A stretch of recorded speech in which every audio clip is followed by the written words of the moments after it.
Assalamualaikum warahmatullahi wabarakatuh. Pada kesempatan ini saya akan membahas tryout kelima materi P3K Pedagogik. Soal nomor 1. Program pengayaan adalah pembelajaran yang diberikan kepada peserta didik yang telah mencapai KKM. Mereka adalah peserta didik yang lebih cepat daripada teman-teman sekelasnya dalam menguasai bahan pembelajaran yang diberikan kepadanya, atau dapat dikatakan mereka adalah peserta didik yang dapat cepat dalam menyelesaikan tugas belajarnya, sehingga diperlukan treatment atau perlakuan tambahan yang dapat meningkatkan pengetahuan dan keterampilannya. Bentuk-bentuk pelaksanaan program pengayaan diantaranya kecuali titik-titik. Jawaban yang paling tepat adalah yang C, membuat rangkuman materi kompetensi dasar yang sudah tuntas. Pembahasannya, membuat rangkuman tidak tepat digunakan sebagai pelaksanaan program pengayaan karena tidak menambah pengetahuan lebih lanjut bagi peserta didik.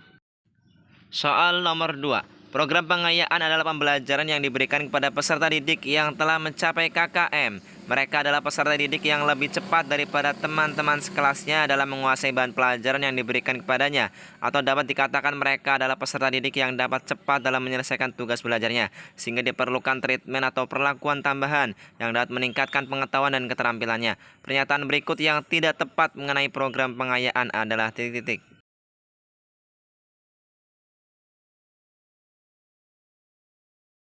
Jawaban yang tepat adalah yang E. Pembelajaran pengayaan bisa dipilih sendiri oleh peserta didik atau tidak. Perlu dipahami bahwa program pengayaan dapat diselenggarakan dengan baik jika dibuat perencanaan pengajaran yang baik, pelaksanaan pengajaran dan evaluasi dilakukan dengan baik, dan tentunya mendapat dukungan dari semua pihak antara lain kerjasama dari orang tua. Unsur-unsur lain yang terlibat dalam rancangan pengajaran pengayaan yang perlu ada dan harus diperhatikan adalah peserta didik, guru, media, metode, materi, serta waktu pelaksanaan. Semua itu perlu diperhatikan dengan tujuan pengajaran pengayaan dapat berjalan dengan baik dan lancar. Selanjutnya, fokus pengayaan adalah pendalaman dan perluasan dari kompetensi yang dipelajari. Pengayaan biasanya diberikan segera setelah peserta didik diketahui telah mencapai KKM berdasarkan hasil penilaian harian. Pembelajaran pengayaan biasanya hanya diberikan satu kali, tidak berulang kali. Pembelajaran pengayaan umumnya tidak diakhiri dengan penilaian. Jadi dalam hal ini berbeda dengan perlakuannya dengan remedial. Penentu peserta didik bisa mendapat program pengayaan atau tidak adalah guru, bukan peserta didik itu sendiri. Soal nomor 3. Fungsi pengecoh terdapat pada tes objektif dalam bentuk alternatif pilihan jawaban atau option. Pilihan jawaban dalam tes objektif berkisar antara 3-5 buah. Dan dari kemungkinan jawaban yang terpasang pada setiap butir item itu, salah satunya adalah jawaban betul dan sisanya adalah jawaban salah. Jawaban salah dikenal dengan istilah pengecoh atau distraktor. Distraktor berfungsi jika titik-titik. Jawaban yang tepat adalah yang B, lebih banyak dipilih oleh kelompok bawah. Pembahasan. Fungsi pengecoh terdapat pada tes objektif dalam bentuk alternatif pilihan jawaban. Pilihan jawaban dalam tes objektif berkisar antara 3-5 buah. Dan dari kemungkinan jawaban yang terpasang pada setiap butir item itu, salah satunya adalah jawaban yang betul dan sisanya adalah jawaban yang salah. Jawaban salah dikenal dengan istilah pengecoh atau distraktor. Bukti soal yang baik, pengecohnya akan dipilih secara merata oleh peserta didik yang menjawab salah.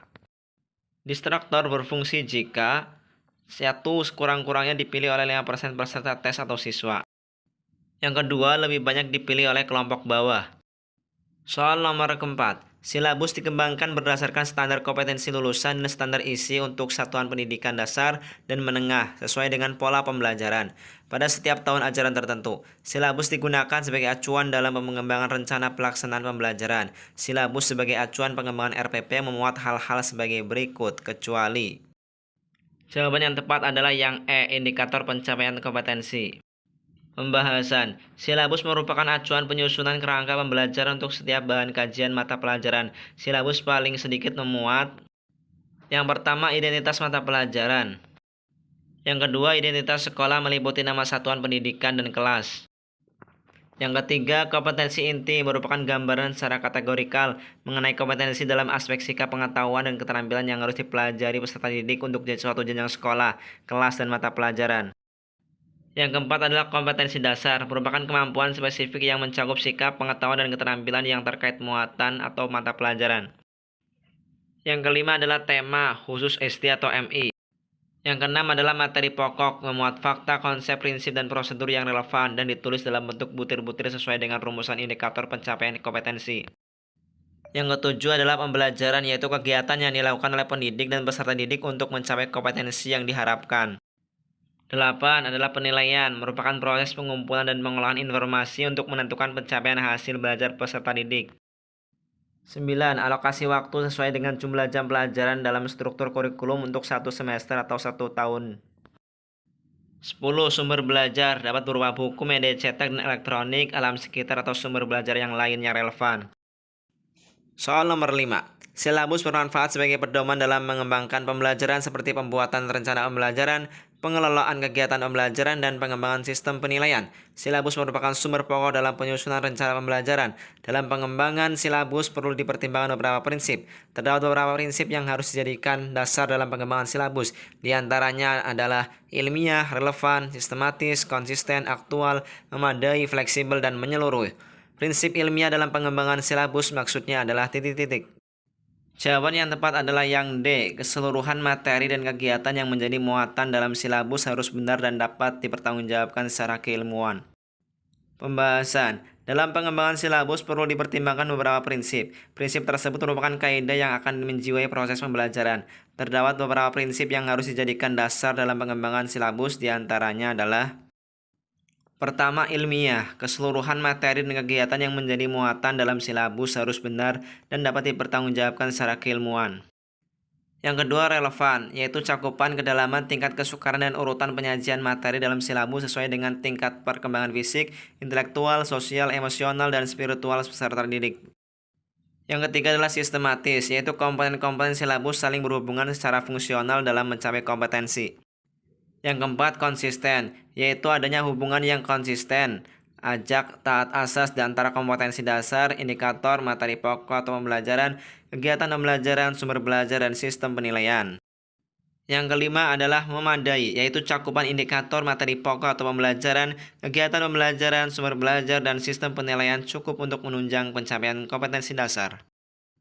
Yang keenam adalah aktual dan kontekstual, yaitu cakupan indikator, materi pokok atau pembelajaran, kegiatan pembelajaran, sumber belajar, dan sistem penilaian memperhatikan perkembangan ilmu, teknologi, dan seni mutakhir dalam kehidupan nyata dan peristiwa yang terjadi.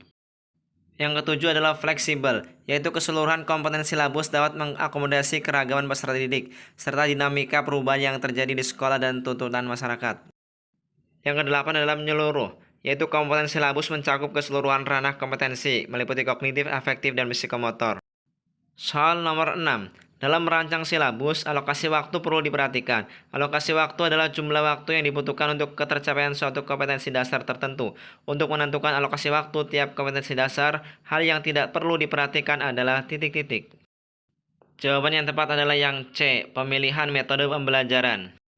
Pembahasan. Alokasi waktu adalah jumlah waktu yang dibutuhkan untuk ketercapaian suatu kompetensi dasar tertentu dengan memperhatikan: yang pertama adalah minggu efektif per semester.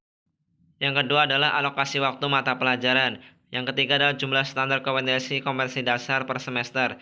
Yang keempat, membagi alokasi waktu per jumlah SKKD dengan memperhatikan tingkat kerumitan dan keluasan materi. Soal nomor 7. Penilaian dilaksanakan melalui 3 pendekatan, yaitu Assessment of Learning, penilaian akhir pembelajaran, Assessment for Learning, penilaian untuk pembelajaran, dan Assessment as Learning, yaitu penilaian sebagai pembelajaran. Berikut ini pernyataan yang tepat mengenai pendekatan penilaian adalah titik-titik. Jawaban yang tepat adalah yang E. Dalam Assessment as Learning, peserta didik juga dapat dilibatkan dalam merumuskan prosedur penilaian.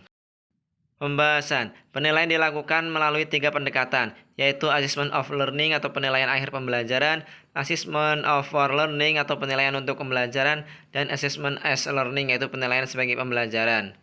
Assessment of Learning merupakan penilaian yang dilaksanakan setelah proses pembelajaran selesai. Penilaian ini dimaksudkan untuk mengetahui pencapaian hasil belajar setelah peserta didik selesai mengikuti proses pembelajaran. Sebagai contoh adalah berbagai bentuk penilaian sumatif seperti ulangan akhir semester, ujian sekolah, dan ujian nasional. Yang kedua adalah Assessment for Learning, yaitu dilakukan selama proses pembelajaran berlangsung dan digunakan sebagai dasar untuk melakukan perbaikan proses belajar mengajar, sehingga guru dapat memberikan umpan balik terhadap proses belajar peserta didik, memantau kemajuan dan menentukan kemajuan belajarnya. Dan bagi guru, Assessment for Learning dapat digunakan sebagai umpan balik untuk meningkatkan kinerjanya, sebagai contoh penilaian formatif, misalnya tugas-tugas di kelas, presentasi, dan kuis. Yang ketiga adalah assessment as learning, yaitu mempunyai fungsi yang hampir sama dengan assessment for learning, yaitu berfungsi sebagai formatif dan dilaksanakan selama proses pembelajaran berlangsung. Perbedaannya, assessment as learning itu melibatkan peserta didik secara aktif dalam kegiatan penilaian tersebut, sebagai contoh penilaian terhadap dirinya sendiri dan penilaian antar teman. Dalam assessment as learning, peserta didik juga dapat dilibatkan dalam merumuskan prosedur penilaian, kriteria maupun rubrik pedoman penilaian sehingga mereka mengetahui dengan pasti apa yang harus dilakukan agar memperoleh capaian belajar yang maksimal. Itu saja yang bisa dibahas, mudah-mudahan ada manfaatnya. Terima kasih. Assalamualaikum warahmatullahi wabarakatuh.